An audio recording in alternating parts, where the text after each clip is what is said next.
I practice law in courts all over the state of Michigan. I did a number of employment cases representing people who had been wrongfully terminated from their jobs or who were otherwise the victim of discrimination, age discrimination, sex discrimination, religious discrimination, race discrimination.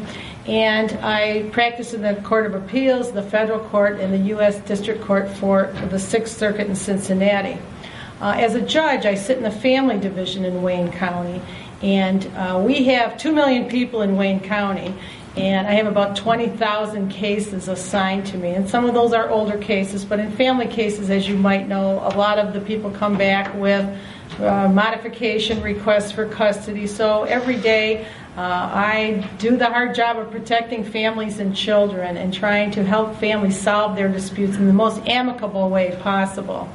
I also saw a big hole in Wayne County Circuit Court because we issue about 16,000 personal protection orders each year.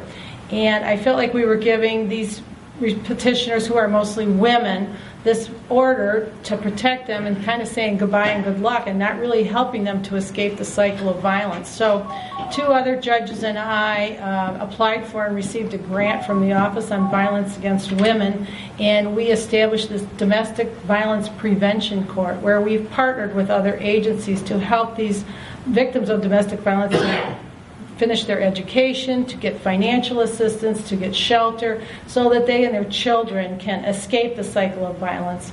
And finally, I did start a girls mentoring program called Cody Girls Make It Happen for the girls at Cody High School in Detroit. These are girls that many of them don't have homes, they don't have parental supervision, they live with neighbors, relatives, and I just felt like they needed someone to help guide them along. So I bring in motivational speakers to talk about good decision making, healthy living, domestic violence, and job and career planning. So I have a very full plate right now, but I believe that the experience that I have and my passion for making sure that everyone is treated fairly, that will serve me well as a justice on the Michigan Supreme Court. And I currently sit as a judge in the 46th District Court, which, as Julie indicated, is in the city of Southfield, but covers Southfield, Lathrop Village, Bingham Farms, Beverly Hills, and Southfield Township, Michigan. Now, I was elected to that position in 2002, so I've been a judge there for approximately 10 years. And I was very proud of the diversity that I brought to the bench because I was elected as the first African-American judge to serve in the district and the first African-American female district court judge in my county. And before that, though, I worked in private practice in a number of respects. Going back towards law school, I am a graduate of University of Michigan, so I'll just say go blue. I know I'm in green territory, but I'll say go blue. And at Michigan, I had the unique opportunity after graduation to do a federal clerkship. So I worked with a federal judge as a law clerk.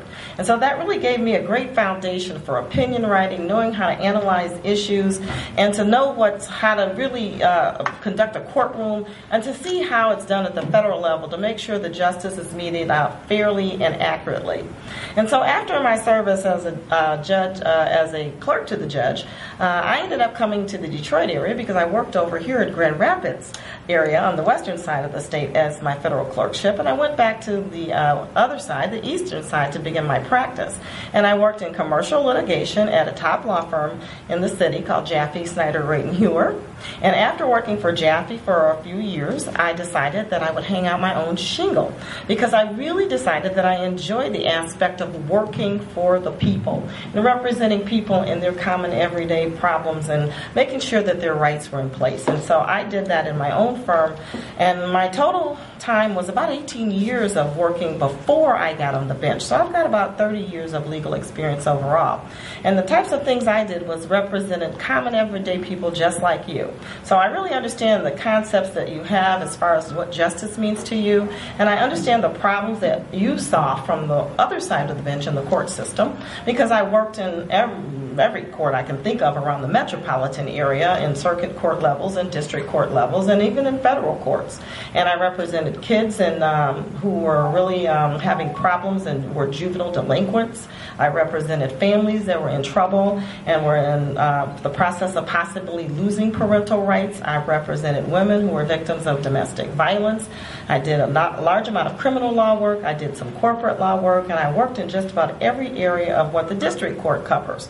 And for you that don't know, the district court covers just regular community concerns like traffic violations, landlord-tenant violations, civil cases of a significant value up to $25,000, criminal misdemeanor cases, and preliminary examinations. So I have a very well-rounded view of the law from both sides of the bench.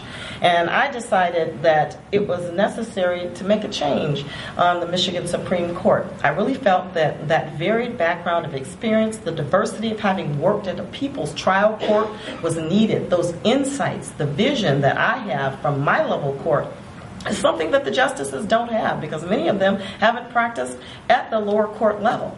And so I'm bringing a unique perspective to the Supreme Court, and I'm bringing balance. I'm bringing a diverse woman's viewpoint. I'm bringing children and family experience and the concerns of the Michigan citizens to the Supreme Court. And that's why I decided to run for Supreme Court. Thank you.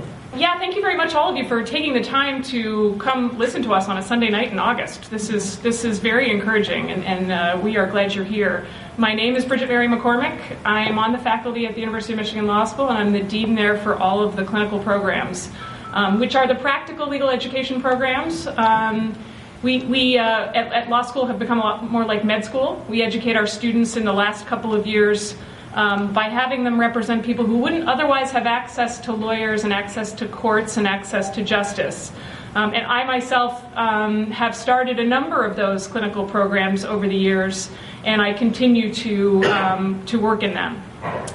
I have a great job. I have one of the great jobs in law. I love teaching law students in the classroom. I teach in the traditional classroom as well about the importance of our courts in a constitutional democracy and the ways in which the court is an honest broker in government, and how, in my view, that's what everybody wants from a court system.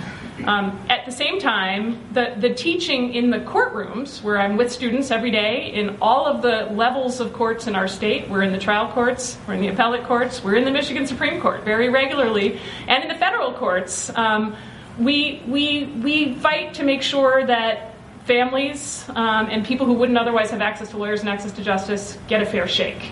And I want to make sure that our justice system in Michigan makes it so that everybody can get a fair shake. In the domestic violence clinic, we represent families who are coping with domestic violence. In the pediatric health advocacy clinic, which I founded a number of years ago, we partner with pediatricians at Mott Hospital and in Ypsilanti at some low-income health clinics to provide legal services to the patients and their families when it turns out that what they need more than medical help is legal help. So, for example, a pediatrician will call us and say, I've treated this child for a long time to try and help his asthma. I can't help him get better because he's living in a public housing apartment that's full of mold. Can you help him? And as it turns out, we can. That's something lawyers can do that doctors can't. And so by partnering with pediatricians, we are improving the health outcomes for children and families in those programs. I also founded the Michigan Innocence Clinic, and in that clinic we have worked to exonerate people who were wrongfully convicted, and we've exonerated 6 people in our first 3 years. And in all of the clinical programs, it is this fantastic part of legal education